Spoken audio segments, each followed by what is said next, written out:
আজকে পরিবহন আরে মারে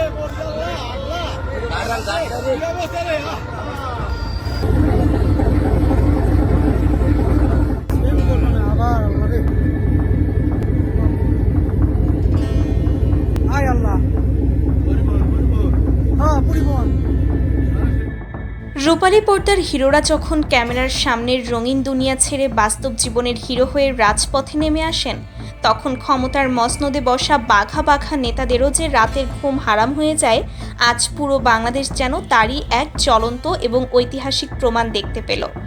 এতকাল যাকে আমরা শুধু পর্দায় অন্যায়ের বিরুদ্ধে অ্যাকশন করতে দেখেছি, আজ সেই ঢাকাই সিনেমার মেগাস্টার এবং কিং খান খ্যাত শাকিব খান দেশের সাধারণ মানুষের জীবনের নিরাপত্তার দাবিতে এমন এক হুঙ্কার দিয়ে উঠলেন, যা শুনে পুরো রাজনৈতিক অঙ্গনে রীতিমতো এক বিশাল ভূমিকম্পের সৃষ্টি হয়েছে। গতকাল সকালে রাজবাড়ীর গোয়ালন্দ উপজেলার দৌলতদিয়া ফেরিঘাটে ঘটে যাওয়া মর্মান্তিক বাস দুর্ঘটনার খবর শুনে নিজেকে আর কোনোভাবেই স্থির রাখতে পারেননি এই সুপারস্টার। প্রশাসনের চরম অব্যবস্থাপনা এবং মানুষের জীবন নিয়ে ছিনিমিনি খেলার এই দৃশ্য দেখে তিনি এতটাই ক্ষুব্ধ ও মারমুখী হয়ে উঠেছেন যে সরাসরি বর্তমান প্রধানমন্ত্রী তারেক রহমানের সরকারকে রীতিমতো 24 ঘন্টার এক কড়া আলটিমেটাম দিয়ে বসেছেন। শাকিব খান অত্যন্ত বজ্র কঠিন কণ্ঠে হুঁশিয়ারি দিয়েছেন, যদি এই 24 ঘন্টার মধ্যে ঘাটের দুর্নীতিবাজ সিন্ডিকেট এবং দায়ী কর্তা ব্যক্তিদের বিরুদ্ধে চরম ও দৃষ্টান্তমূলক ব্যবস্থা গ্রহণ করা না হয়, তবে তিনি বাংলার সাধারণ মানুষকে সাথে নিয়ে এমন এক কঠোর পদক্ষেপ নেবেন, যার পরিণতি প্রশাসনের জন্য মোটেও সুখকর হবে না। সুপ্রিয় দর্শক, ঘটনার সূত্রপাত গতকাল শুক্রবার সকালে রাজবাড়ীর গোয়ালন্দ উপজেলার দৌলতদিয়া 7 নম্বর ফেরিঘাটে প্রতিদিনের মতোই ছিল শত শত মানুষের ব্যস্ততা।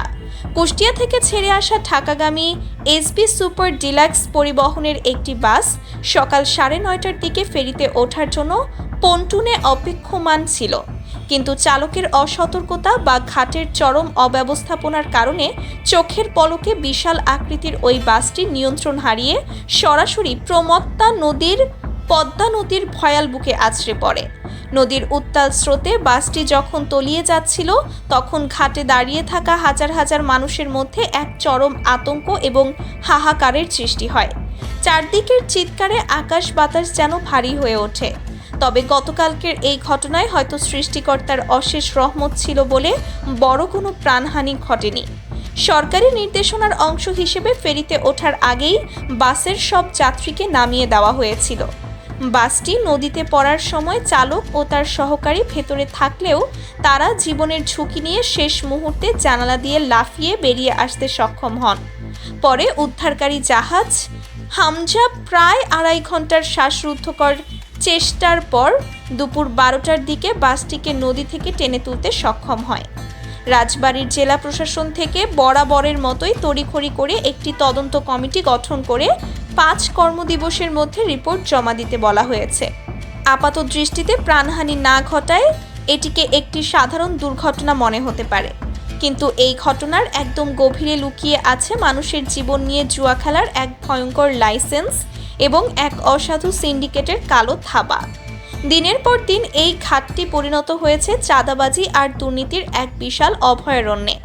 ফিটনেসবিহীন গাড়িগুলোকে টাকার বিনিময়ে পারাপারের সুযোগ দেওয়া হচ্ছে, পন্টুনগুলোর কোনো সংস্কার নেই, আর যাত্রীদের নিরাপত্তার বিষয়টি তো একেবারে খাতার পাতা থেকেই উধাও হয়ে গেছে।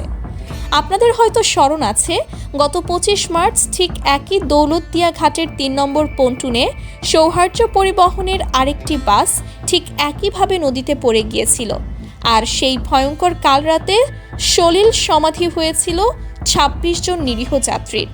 এতগুলো তাজা প্রাণ হারানোর পরও প্রশাসনের টনক নড়েনি, কোনো রাঘব বোয়ালের শাস্তি নিশ্চিত করা হয়নি। ঠিক একই ঘটনার পুনরাবৃত্তি গতকাল আবারও ঘটল। একটু ভেবে দেখুন দর্শক, গতকাল যদি যাত্রীরা বাসের ভেতরে থাকতেন, তবে হয়তো 25 মার্চের মতো আরও অনেক লাশের সারি দেখতে হতো পুরো দেশকে। আর ঠিক এই চরম অবহেলা এবং সিন্ডিকেটের এই বেপরোয়া দৌরাত্ম্য দেখেই রীতিমতো বারুদের মতো জ্বলে উঠেছেন মেগাস্টার শাকিব খান। শুটিং সেটের লাইট ক্যামেরার রঙিন দুনিয়া থেকে বেরিয়ে এসে তিনি আজ সাধারণ মানুষের ক্ষোভকে নিজের বুকে ধারণ করেছেন। অত্যন্ত বিশ্বস্ত সূত্র জানায়, দুর্ঘটনার খবর পাওয়ার পর শাকিব খান তার সেটের সব কাজ বন্ধ করে দেন। তিনি বুঝতে পারেন এই কাঠামোগত অবহেলা চলতে থাকলে সাধারণ মানুষের জীবনের কোনো মূল্যই আর অবশিষ্ট থাকবে না। ঘটনার পর শাকিব খান তার ভেরিফাইড সোশ্যাল মিডিয়া প্ল্যাটফর্ম এবং গণমাধ্যমের সামনে এসে যে বক্তব্য দিয়েছেন তা আক্ষরিক অর্থেই এক বিশাল রাজনৈতিক বোমার চেয়েও অনেক বেশি শক্তিশালী। অত্যন্ত ক্ষুব্ধ ভাষায় তিনি বলেন, পদ্মায় যে বাসটি ডুবেছে সেটি কোনো নিছক দুর্ঘটনা নয়, এটি একটি পরিকল্পিত কাঠামোগত হত্যাকাণ্ড। 25 মার্চের সেই 26 জন মানুষের লাশের হিসাব আজ পর্যন্ত কে দিয়েছে? প্রশাসন কি করছিল এতদিন? মানুষের জীবন কি এতই সস্তা হয়ে গেছে যে গুটি কয়েক দুর্নীতিবাজের পকেট ভরার জন্য সাধারণ মানুষকে বারবার নদীতে ডুবে মরতে হবে? শাকিব খান এখানেই থেমে থাকেননি। তিনি সরাসরি বর্তমান প্রধানমন্ত্রী তারেক রহমানের দৃষ্টি আকর্ষণ করে এক বজ্রকঠিন আলটিমেটাম ছুড়ে দেন। তিনি অত্যন্ত হুঙ্কারের সাথে বলেন, আমি মাননীয় প্রধানমন্ত্রী তারেক রহমানকে উদ্দেশ্য করে বলতে চাই, প্রশাসনের রন্ধ্রে রন্ধ্রে যদি এভাবে দুর্নীতি আর অব্যবস্থাপনা চলতে থাকে তবে সেই ক্ষমতার কোনো মূল্য নেই। আমি আগামী 24 ঘন্টার আলটিমেটাম দিচ্ছি। এই সময়ের মধ্যে দৌলতদিয়া ঘাটের দুর্নীতিগ্রস্ত কর্মকর্তাদের অবিলম্বে বরখাস্ত করতে হবে। আনফিট গাড়ির সিন্ডিকেট ভেঙে গুড়িয়ে দিতে হবে এবং যাত্রীদের শতভাগ নিরাপত্তা নিশ্চিত করতে হবে। তিনি চরম হুঁশিয়ারি দিয়ে আরও বলেন, যদি প্রশাসন কার্যকরী পদক্ষেপ নিতে ব্যর্থ হয় তবে আমি নিজে হাজার হাজার সাধারণ মানুষকে সাথে নিয়ে দৌলতদিয়া ঘাটে অবস্থান কর্মসূচি পালন করব। পুরো দেশের যোগাযোগ ব্যবস্থা অচল করে দেওয়া হবে। মানুষের জীবনের নিরাপত্তা নিশ্চিত না হওয়া পর্যন্ত আমি এক চুলো পিছু হটব না।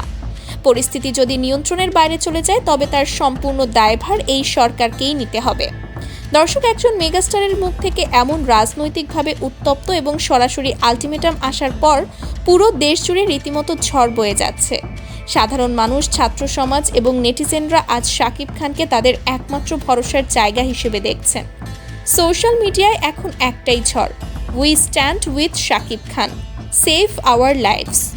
বিরোধী দল বা সুশীল সমাজ যা করতে পারেনি, শাকিব খান আজ তার স্টারডমকে কাজে লাগিয়ে সেটাই করে দেখিয়েছেন। অন্যদিকে শাকিব খানের এই হুঙ্কারের পর প্রশাসনের শীর্ষ মহলে যেন আগুন লেগে গেছে। সচিবালয় থেকে শুরু করে প্রধানমন্ত্রীর কার্যালয় পর্যন্ত এখন এক চরম থমথমে এবং নার্ভাস অবস্থা বিরাজ করছে। কারণ সরকার খুব ভালো করেই জানে শাকিব খানের একটি ডাকে দেশের লাখ লাখ তরুণ মুহূর্তের মধ্যে রাজপথে নেমে আসতে পারে, যা সামাল দেওয়া প্রশাসনের জন্য অসম্ভব হয়ে পড়বে। গোপন সূত্র বলছে, প্রধানমন্ত্রী তারেক রহমান নিজে এই বিষয়টি অত্যন্ত গুরুত্বের সাথে নিয়েছেন এবং নৌ পরিবহন মন্ত্রণালয়কে জরুরি তলব করেছেন। দুর্নীতিবাজের সিন্ডিকেটের হোতারা এখন নিজেদের পিঠ বাঁচাতে ইঁদুরের গর্তে লুকানোর জায়গা খুঁজছে। আজ পুরো দেশ রুদ্ধশ্বাসে অপেক্ষা করছে। 24 ঘন্টার এই কাউন্টডাউন শুরু হয়ে গেছে। তারেক সরকার কি সত্যিই ঘাটের সেই রাঘব বোয়াল সিন্ডিকেটকে ভাঙতে পারবে, নাকি বরাবরের মতোই তদন্ত কমিটির নামে ফাইল চালাচালি করে মূল অপরাধীদের আড়াল করা হবে? আর যদি সরকার ব্যর্থ হয় তবে শাকিব খান রাজপথে নেমে এলে দেশের পরিস্থিতি ঠিক কতটা উত্তাল হবে? শাকিব খানের এই সাহসী এবং বজ্রকঠিন আলটিমেটামকে আপনি কিভাবে দেখছেন? আপনার কি মনে হয় সমাজের অন্যান্য তারকাদেরও এভাবেই সাধারণ মানুষের বিপদে এগিয়ে আসা উচিত? আপনার অত্যন্ত সাহসী এবং মূল্যবান মতামত অবশ্যই আমাদের কমেন্ট বক্সে বিস্তারিত লিখে জানান। আমাদের চারপাশের এমন সব এক্সক্লুসিভ খবরের নিখুঁত বিশ্লেষণ সবার আগে পেতে চ্যানেলটি এখনই সাবস্ক্রাইব করুন এবং বেল আইকনটি চেপে রাখুন। ভিডিওটি ভালো লাগলে একটি লাইক দিন এবং বেশি বেশি শেয়ার করে শাকিব খানের এই দাবির সাথে একাত্মতা প্রকাশ করুন।